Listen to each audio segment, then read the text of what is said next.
Hi food lovers, welcome back to our channel versatile Chinnu కిచెన్లో. ఈరోజు నేను మీకోసం ఓ స్పెషల్ కర్రీని అయితే తీసుకొచ్చేసానండి.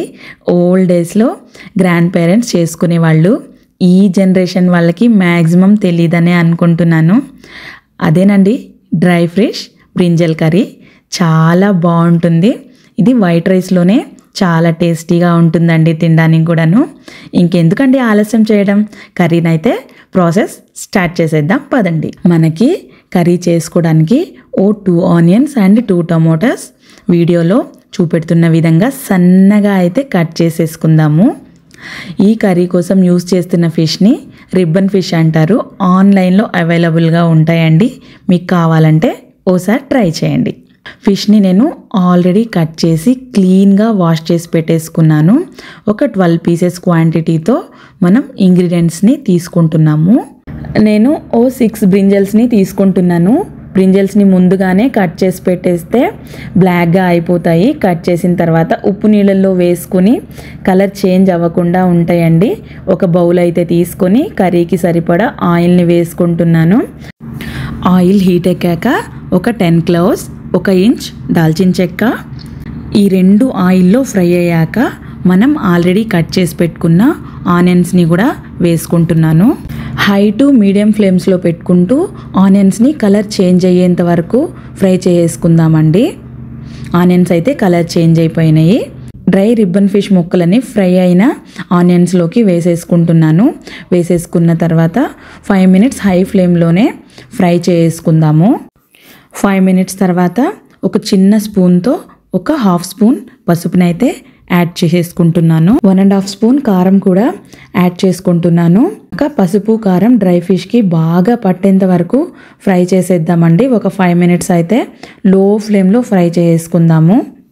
తర్వాత ఒక స్మాల్ స్పూన్తో 1 స్పూన్ జింజర్ గార్లిక్ పేస్ట్ వేసుకొని పచ్చి వాసన పోయే వరకు ఫ్రై చేసుకుందామండి.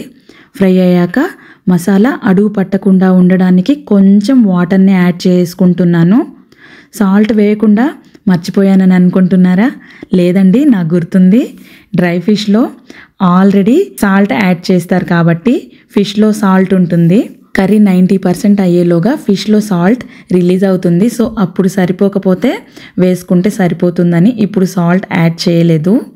తర్వాత సన్నగా కట్ చేసి పెట్టుకున్న టమోటా పీసెస్ని కూడా కర్రీలోకి యాడ్ చేసేసుకుంటున్నాను.